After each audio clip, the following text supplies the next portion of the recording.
Hey friends, well welcome to my February wrap up. In today's video, I'm not only going to walk you guys through with everything I read in the month of February, but I'm also going to introduce my March TBR.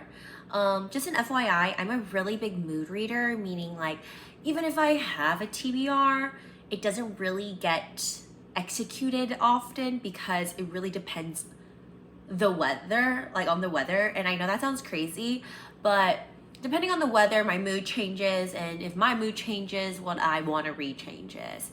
I just opened my FABLE app to see exactly, but I read a total of 13 books completed, and if you include my DNF, I read a total of 14 books with one DNF, but I completed 13, and most of them were in the genres of fantasy and romance, and fiction, and technically I guess one historical fiction. I don't know which one falls under that actually. Interesting. But anyway, I read young adult books and adult books, and I read Alia Hazelwood, Hannah Grace, Rebecca Ross, and then Kristen Cicerelli, I think is how you say her name. I sincerely apologize. And so those were the authors that I read the most, and I think that's because like I've completed 2 duologies, so I think that's why. But we'll get into it. So I started this month with a kind of a dark romantasy, but it was kind of like an urban romantasy. It wasn't like a whimsical like different worlds romance because they had technology and cars and stuff like that. And I think I'm coming to terms with the fact that maybe I don't like that. Like if it's a romance, I think I want, or not a romance, if it's a fantasy, I want complete escapism. Or it could be like a kind of like a historical fantasy where it's like, it's still not something I can relate to. Like I don't want our characters to have social media or smartphones and stuff like that. Like I think my biggest intention of reading fantasy is to kind of escape reality and kind of like, also I love learning about a new world, and that comes with fantasy. And I just think that when they're kind of realistic, I just don't, it just doesn't hit the same for me. Anyway, the book that I DNF'd, this is a book that I started, which is really interesting. I read it up to 50%, and it was Reign of Shadow and Endings, and I read it as an ebook on iBooks because I don't use Kindle. I use my iPad mini to read. Kind of like the premise of the book is there's kind of like three types of beings in this society. So we have our legacies, which are offsprings of gods. So they have the powers and they're like the most higher up in our social ranking. And then there's Fae, who are still like kind of like immortal, and like they're still have powers, I guess, to a certain degree, but they are created by the gods to serve the legacy. See where this like kind of toxic relationship may stand. And then finally there's the mortals. So the thing is that a legacy, when they become of age, they get to choose a source. This source is essentially like a person that you channel power through and you're bound together. But this is not your spouse, which is really interesting. Like this is like not a concept of like mate or not mate. This is like just a person that is there so your power can be more powerful. And it seemed like a cool concept to me when I first read the synopsis, and now that I DNF the book because it's related to this kind of relationship, it doesn't hit the same now. So our female main character is Faye, and her name is Tessa, and her intention is to not to be a source. She's like, it is a really big honor to be a source, to be able to be chosen to serve a legacy, especially an heir to a kingdom. But Faye has Tessa has no interest in it. And then we have our main character Theon, and he is a source. Or not, he's not a source. He is an heir to his kingdom, and he is going to find a source. And essentially, like, he kind of chooses Tessa, and that's where our story kind of starts. And what makes me mad about this was I think I was really angry at Theon as a character. I really did not understand like his reasonings behind it, because I feel like the chemistry that, it wasn't even chemistry, the attraction that he had for Tessa was mostly physical, and I feel like he was just really, really inconsiderate to her, and it made me uncomfortable of like how much Tessa was going through and how she was losing herself in a sense through this whole process, and it just made me angry and more angry as Theon just didn't see eye to eye with that, and it made me really mad, and it just angered me, and I just was like, I can't finish this because this is bringing out bad emotions and bad reactions. So that was my DNF of February, and I was in such a fantasy mood, and after that I was like, yeah, no, we're gonna take a 180. Like I can't do another fantasy now. So then I read Icebreaker by Hannah Grace. So I heard, like, I feel like everybody but me read Icebreaker. So I read this, I listened to this as an audiobook when I was driving. I see why it got so popular on Book Talk. Like, it is not my type of book per se. Like, it's not like a type of romance that like I'm like, oh my gosh, this is like the best thing ever. But it was so entertaining. It kind of felt like I was watching like a messy K-drama or like a reality TV show. And I never really dabbled into sports romances, but I also really enjoyed like the sports aspect of it. And I liked how Stassi had passion for her own sport as well. The amount of spice scenes, I was like, because it's audiobook, I was like, oh dear, like this is kind of making me uncomfortable at certain spots, so I did have to speed through certain parts of it, and a lot of the book is spice scenes, so that's just an FYI for anybody who hasn't read it. But I don't think anybody like did not read it yet. Like, I feel like I was really late to this party. Okay, so my third book that I read this month was Deepen by Ali Hazelwood. I gave this 4.5 stars on FABLE, which is a pretty high ranking, and I originally actually gave it a 5-star. I was like, this is a 5-star read. I binge read it in one sitting. Like, I just sat there for like hours on end. I tabbed, and before I even get into my thoughts, like the premise follows these two characters, Lucas and Scarlett. They kind of have similar interests, I'm gonna say. Like, if you read the book, you know, but and they kind of get into like this contract dating / relationship situation, to say the least. Yes. So that's essentially the premise, and the crazy thing is they are kind of set up by Lucas's ex-girlfriend. I know, it's crazy. So our two main characters are both part of the aquatics like team in Stanford.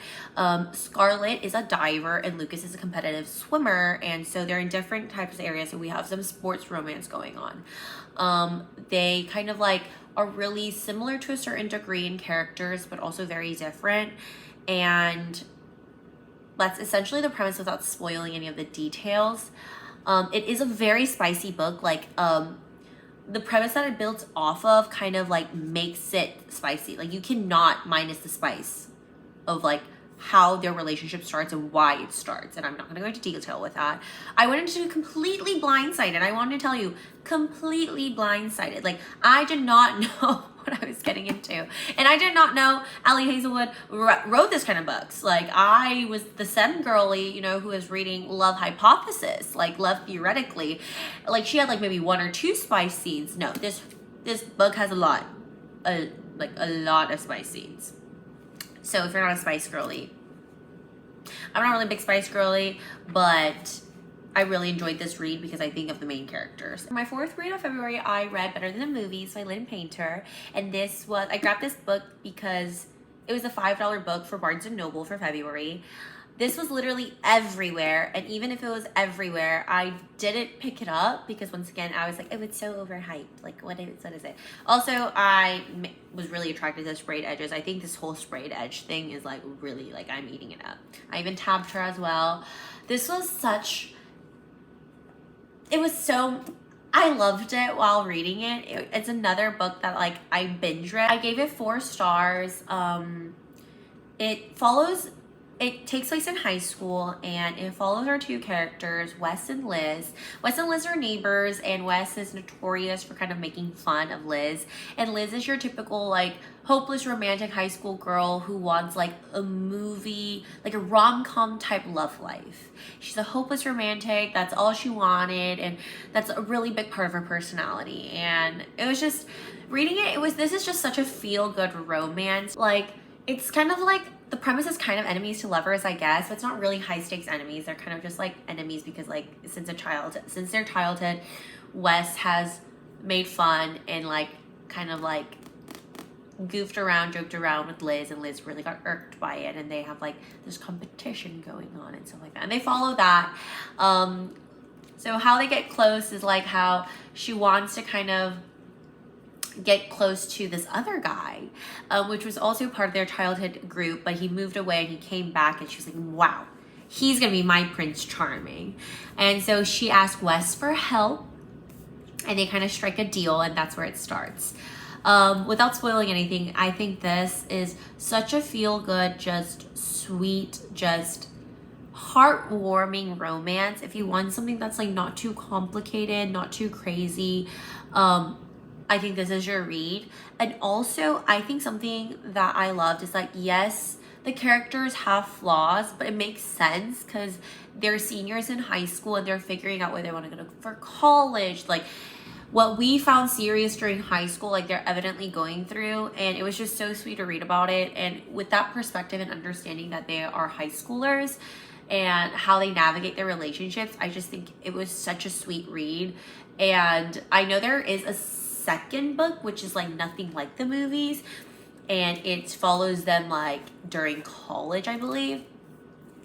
But I don't know if I want to read that because I love this so much. Like, I'm not sure if I want a continuation because of how amazing this is.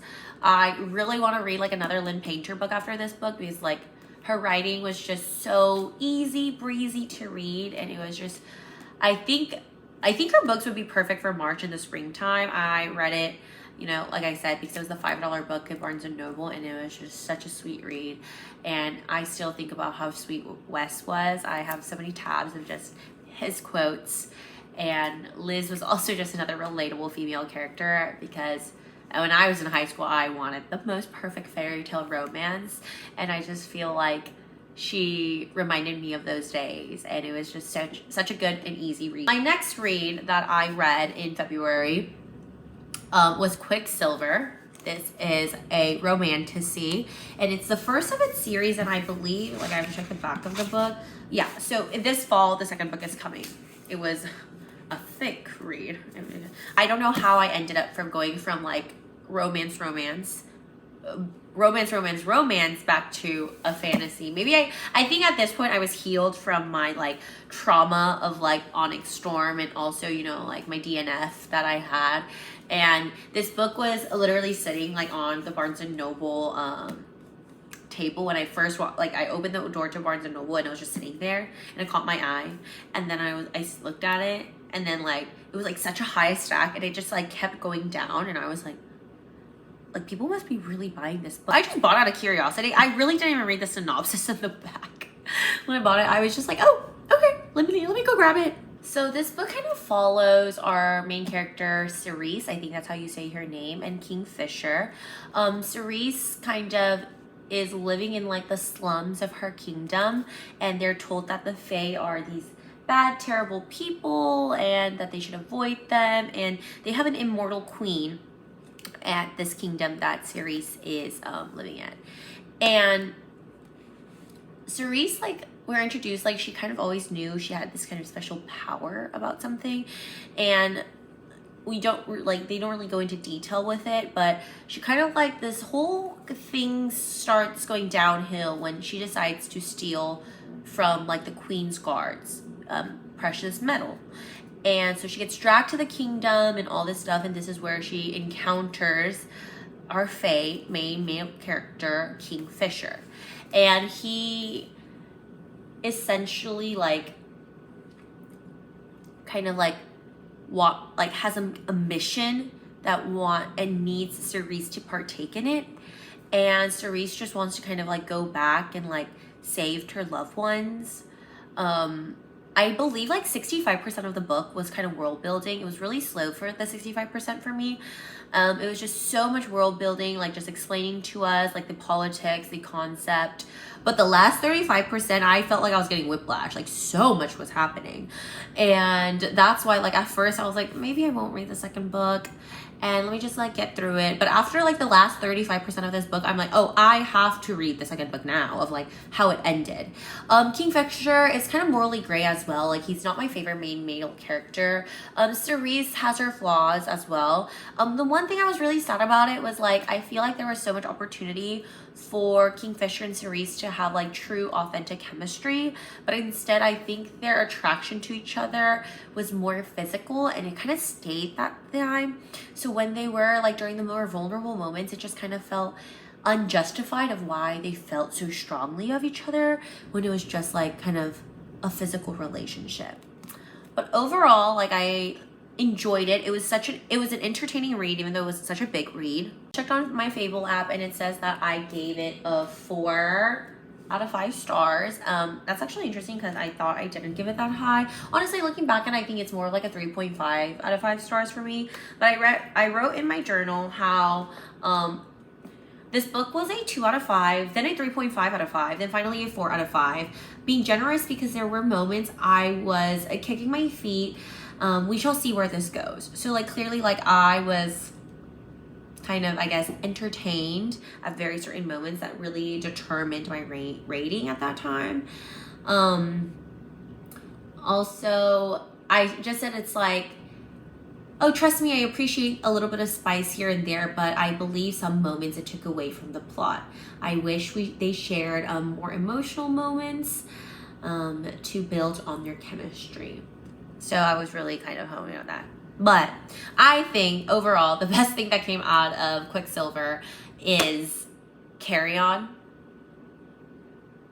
Like he is truly my favorite character of this book. And I feel like so many people, like I was listening to podcasts about this book. I was watching YouTube videos about this book. And everybody seems to agree with me that Carry On is like their favorite character ever.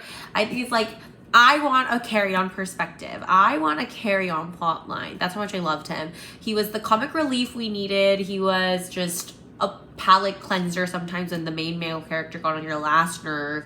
He was just so fun to be around, and I literally adored him, and I'm so excited of how his character develops in the next book. But yeah, so I was back on my fantasy game, I guess. I genuinely am like looking back at my journal right now, and I'm like, the amount of whiplash that I did in February, it was kind of crazy. Okay, so like another whiplash moment, because the next book that I read in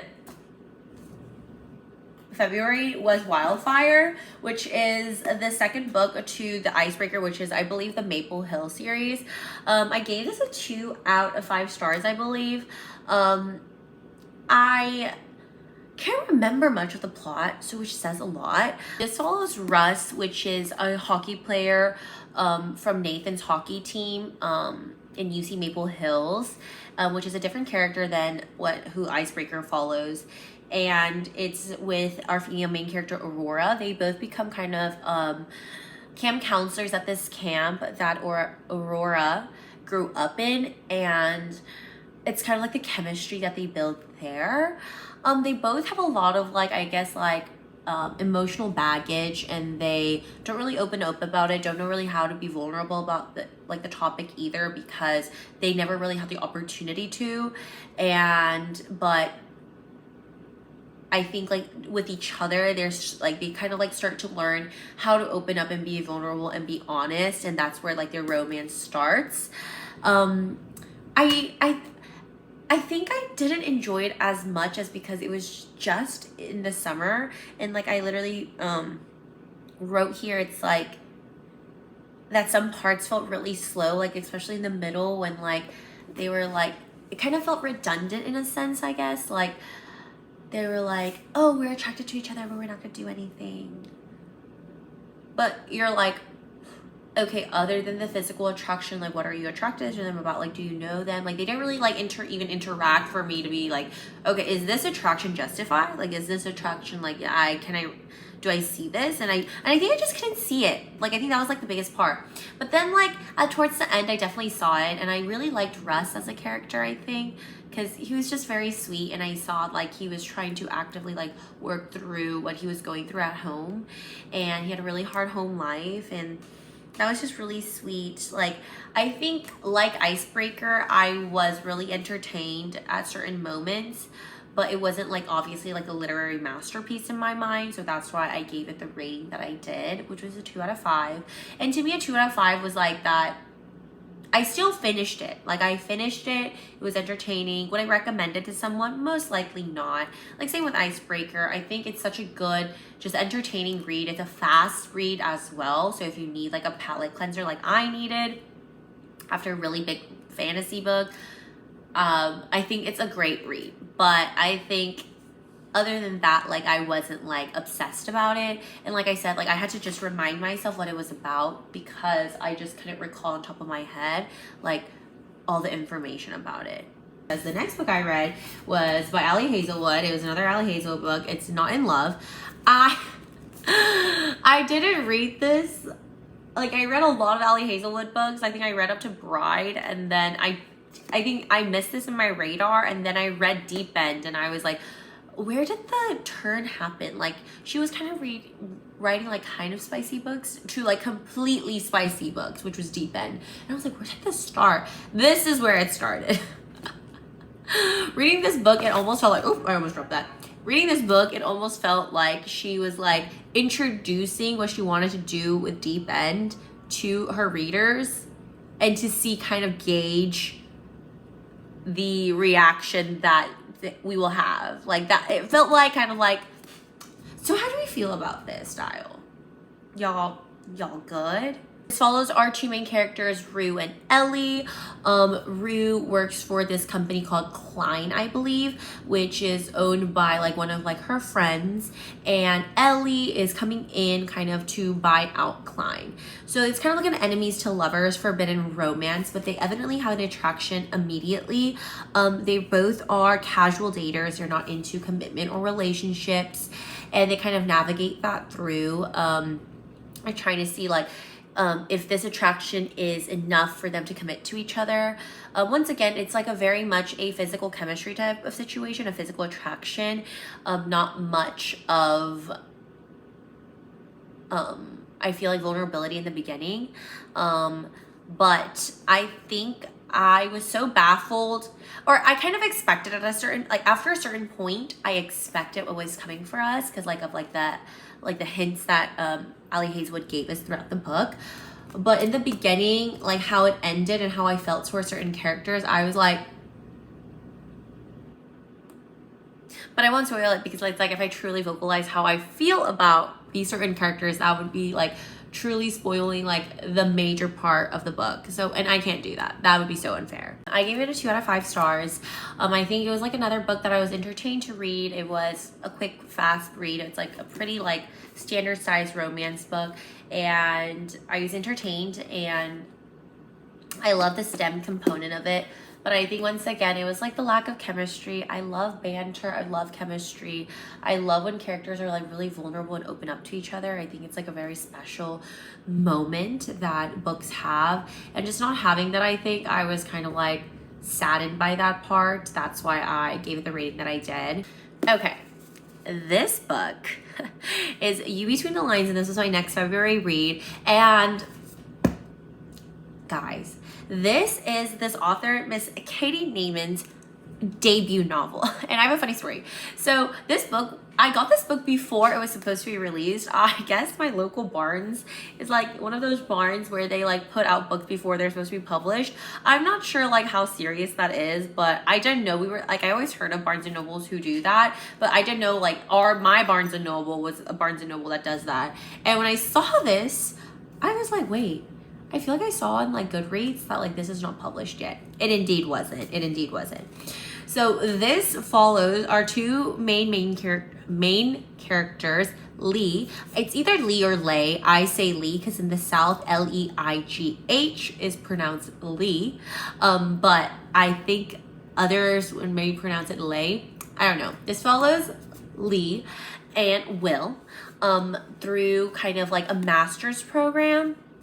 So Lee is literally the definition of I'm just a girl. She's a Taylor Swift girly. She likes her dresses. Like she likes like being dressed up and like, but because of that, she kind of is perceived as like not good enough in a sense. And then while Will is like your most stereotypical literature dude is what we kind of like understand. Like he wears like corduroy pants, loafers, like that's what we're described as. I gave this book a 5 out of 5 stars, and it was such a tender read in my opinion. Like it's kind of an enemies to lovers because Will and Lee kind of know each other from high school, and Will was not too nice to Lee during their high school years, and she still kind of dwells on the fact that she's like, why was he like that? But she also had a huge crush on him during his high school years, and we just kind of like see how she navigates through that now. Like she hasn't seen him for a while.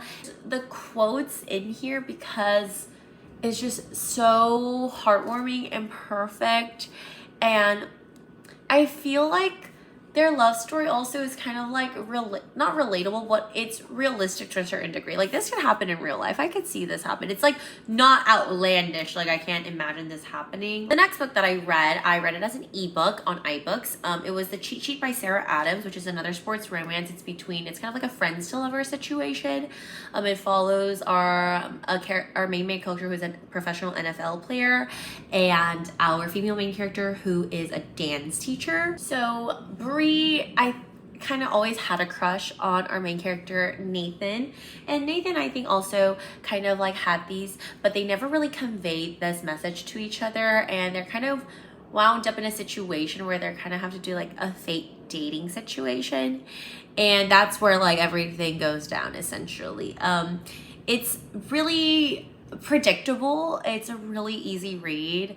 I gave it a 2.5 out of 5 stars because to me it was like entertaining. Like I always say, it's like it was entertaining for me to finish. Would I read it again or recommend it? No. The next 2 books that I read was The Divine Rivals and The Ruthless Vow. This is a duology by Rebecca Ross. It's a YA duology, and it's kind of like a historical fiction / fantasy. It follows our characters Iris and Roman, and it's like another enemies to lover situation. And the premise essentially is that they both kind of have these enchanted typewriters, and Iris like kind of goes through a lot and has a lot of baggage because her brother is off to war, and she keeps writing these letters to her brother, and they magically disappear, and she never really questions it deeply. She's just like, oh, maybe like I'm just like kind of like losing my mind, maybe like, you know, my mom's picking them up, throwing them away, or like maybe something's happening. But little does she know it's actually going directly to Roman, and Roman is reading all these vulnerable thoughts and feelings that Iris is going through. And so when they meet at work, because they work at the same place and they're rivals at this workplace, like Roman sees her in a different perspective than Iris sees Roman, because to Iris, Roman is just a nepo baby essentially, and in Roman's eyes, Iris is someone he wants to get to know and express, and he's really impressed with her writing and stuff like that. That is essentially the premise of the book, and the fantasy component kind of comes in. There's a current war going on. It's between these 2 gods. It's like Docker, I think that's how you may say it. I can't really remember. He is like the god of the underworld, and he's raging war because of his past lover. So his past lover is Enva, and she's kind of like the goddess of like singing in the sky, and she's whimsical, and he's kind of trying to revenge on Enva. Essentially, that is the most fantasy portion of the book, I guess, in a sense, and the enchanted keyboards. But I think what I loved about this is how much Roman loved Iris. It's like I say so many times in this video, I love when a main character kind of like the main male character grovels for a female main character. Like, and Iris is not shy away to love Roman either. It's just, I literally loved their relationship that they have, and it was so heartwarming, and I just really loved how everything played out. Like, I think how Divine Rivals ended, and I'm not going to spoil it. I'm not going to even talk much about Ruthless Vows because it picks up right where Divine Rivals ended. And right as Divine Rivals ended, I had to go run to Barnes & Noble to get Ruthless Vows because I just needed to know. Because how Divine Rivals ended just made my heart kind of like clench. I gave Divine Rivals a 5 out of 5 stars. Just Roman and Iris, the side characters, the high stakes, like of just the war raging, like I loved it. I ate it up. It was literally so good. Ruthless Vows, like I don't think is a 5-star read as Divine Rivals were, but it was also, it kept me on my toes. Like I was like pulling all-nighters reading this one. Like, it was just how they just found each other. And yes, I can go on and on about it. No pun intended, this is my Roman Empire. This is my Roman Empire, and there's no pun intended. The next book that I read was kind of a romantasy as well, and this was a YA book. It's called The Rose Bargain. I saw it was an anticipated read for some booktubers, and I wanted to pick it up, and I got this edition because y'all,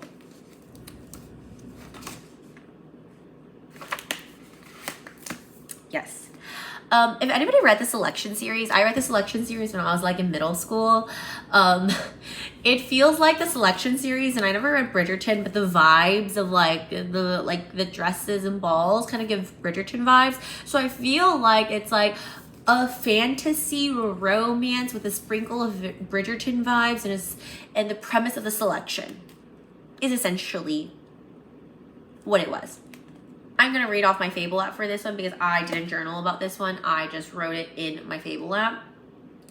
So overall, like I said, the premise was really interesting, and I'm going to read it. It was like, the premise was about like these girls, like when they come of age, like the debutante ball happens, right? But they are presented to the queen. The queen is immortal, and she is fae because she kind of took over like 400 years ago. Like, it's like, hey, I would be queen now of England. And so that's what happens. And when they come of age, they're able to be granted a fae bargain. And usually it's a rose bargain because the girls are kind of like, oh, I want shinier hair, or I want fair skin. I want to be like 2 inches taller just in my legs. Like, they always like wish for stuff like that. And so people call it the rose bargain. But there's a lot of things that happen, and essentially like our female main character comes of age, and she is getting ready for her debutante debut, and like to make her rose bargain. During this season, the queen kind of plays an Uno reverse card and says, actually, my son, she has a fae son, who kind of crossed the borders, I guess, is going to participate, and it's going to be a selection year, meaning the girls get to participate to be the next princess of England. And this is all in Ivy, who is our main character's like debutante year, like her year. And we're like, what? They're like all like, what? This is crazy. So a selection competition is happening for someone to become princess, essentially. And at the same time, Ivy's sister, the sister plays a really important role in like Ivy's life, because her sister kind of acts off after her first season. So after her rose bargain, her older sister kind of like acts weird. So she's trying to kind of get down to what the bargain was that she made with the queen, with the fae queen. And at the same time, trying to like win this competition as well. There's so many high stakes. There's many twists and turns and plot twists. And I overall was like, I'm getting whiplash. And there are kind of two main male leads. And I love one more than the other, to say the least. But I'm not going to spoil that because I think it's such an entertaining read. I believe this was going to be a duology, and I love duologies. I think duologies should be everybody's preferred way to write a book, because I think a duology keeps us on our toes enough and gives us enough details and doesn't feel rushed, but also closes off everything in a nice bow without feeling it dragged on. Like, it's a duology or trilogy, like, please. I want one or the other. I overall gave it 3 out of 5 stars, and like, I just said that the last like 50 pages of this book is like, so much was happening that I felt like I was overwhelmed by the information that I was getting. And I was so confused. Like, I had to reread so many parts because I was like, wait, what just happened right now? But overall, it was really entertaining. I love a good royalty romance, so I ate it up in very certain moments. But yes, this was my another February read. Finally, I ended February with this duology. I believe it's a Crimson Moth duology. This is Heartless Hunter, which is the first one, and Rebel Witch, the second one. This is also a YA duology. It's completed now. Like I said, I love duologies because I can finish it in one setting, and I love that. Like, I literally love that. Like, I wish so many more authors would just write all duologies. I love a duology. But I also binge read this because it was so entertaining. This is kind of like an enemies to lovers, forbidden love, because our main character is a undercover witch trying to save witches as they're being persecuted, and our main male character is a witch hunter. But Gideon, who is our main male lead, is so, I don't even know. Like, I don't know why I loved him so much. But at the same time, like, I loved Rune as well. Like, I loved how she was just trying to do her best to save these witches, even though there was so much at risk.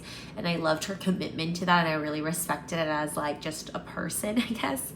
And yeah, it was just so interesting. There's not much of like magical world building, just because I think that wasn't like necessarily the premise of it. Like, the most magic you're gonna get is about the witches and like the spells that they're able to cast. But even then, it was so entertaining. I literally loved this duology. I'm not going to spoil more of it because I feel like I'm the type of person who, I get going, something's gonna slip. But that's the premise. It's between a witch and a witch hunter, and a witch hunter is trying to, in a society where there's persecuting witches, she's just trying to save the witches. So yes, and that is my February reads. I legitimately read 14 books, so that was so much information dumping. But it's not done yet because I'm gonna walk you guys through my February TBR. So the book that I'm currently reading right now, and I'm reading it for our girly friend group book club, is The Boyfriend by Frida McFadden. It's a kind of mystery thriller, murder mystery situation. I'm about 75% through right now, and it's our just March read. This is my first ever mystery thriller book, and I'm thoroughly being entertained right now. I honestly think after this, like, I would read more. Like, is it my favorite read ever to ever have existed? No, but am I still thoroughly enjoying it? Yes. I'm kind of scared to read it at night, so I've been reading it during the daytime or when I'm on the treadmill. But even then, it is such an entertaining read, and I see why people really adore Frida McFadden's like writing style. It's fast paced, it keeps you on your toes, it's really easy to digest. There's nothing like too complicated or fluffy about her writing, and yeah, it's an interesting premise. I'm not gonna go too much into it, but it's follows like a female character who lives alone in the city, and there's kind of like a serial killer situation going on in the city, and yeah, and maybe her possible amazing new boyfriend kind of is sus. So we don't know much about it, but it's such a fun book, I think, and it's super fast paced and it's perfect for, I think, like the March weather. Next book I already started. I'm kind of reading it as like a double read with the boyfriend because, like I told you, I really like reading at night, but I can't read the boyfriend while I'm in bed or right before bed because I get scared. So I've been reading this. This is If Cats Disappeared from the World, and this is the Barnes & Noble $5 book of the month. And I went in this completely blindsided, so I can't even tell you a synopsis of it. I'm like maybe 12 or 20 pages in, like any range from there, and it's so interesting. And I forget how Japanese authors just write, and like the comfy cozy feeling of like Japanese lit. It's a very interesting premise. So far it follows like this man, and I don't know how the cat plays into this plot just yet, but I'm really intrigued. It's such a short read, and I hope that I can get this done. I'm not like in a rush to read it just because I'm kind of reading this in between the boyfriend, but it was such a cute cover, and I can't say no to a $5 Barnes & Noble book. The next book that I have is The Nightingale by Kristen Hanna, and it's a historical fiction. I never really read a true historical fiction. So like I read like fantasy related, romance related historical fictions, but I never read like a true historical fiction. But I grabbed this book because I heard it's a tearjerker, and I don't know why, but I couldn't remember the last time I cried in a book or for a book, and I really wanted to just feel that kind of emotion, which sounds really weird, but like I think there's always times that you crave kind of like some more emotional books, and I heard that this is really good. And Kristen Hanna is an amazing author, and she really conveys like the feelings that the characters go through in the time period that she writes in. I believe this takes place in World War II, and I am so interested of like what it's about. I'm going kind of like semi blindsided, like I know the setting and maybe like the premise, but like not in detail, and I haven't read the synopsis in the back either, and I think I'm just gonna keep it that way because I'm just like so intrigued of what it will be about and what type of like emotions it will like it will like kind of like pull out of me. Next book on my March TBR that may or may not happen, it's The Favorites. This I saw on many people's like I guess like book videos and book podcasts, and I was really intrigued, and my local bookstore had it for 20% off, so I had to grab her. From my understanding, it follows kind of like these two partner figure skaters and like their journey to like being like a world sensation of ice skaters, and it's a literary fiction piece, so I'm really intrigued. I was intrigued when like people talked about it, and I kind of wanted to explore literary fiction a little bit more this year because I was so genre, like I was kind of like in like a very niche of a genre. So I just wanted to explore, and it sounded really interesting, and I thought it would be a great palate cleanser from all the romance and fantasy that I read in February. Okay. Well, thank you so much for watching this really, really long video about me just yapping away about the books that I read. It was so fun for me to film because I feel like yapping about books is always fun. I'll keep you guys posted about my reading journey, and I hope you guys have a good rest of your day.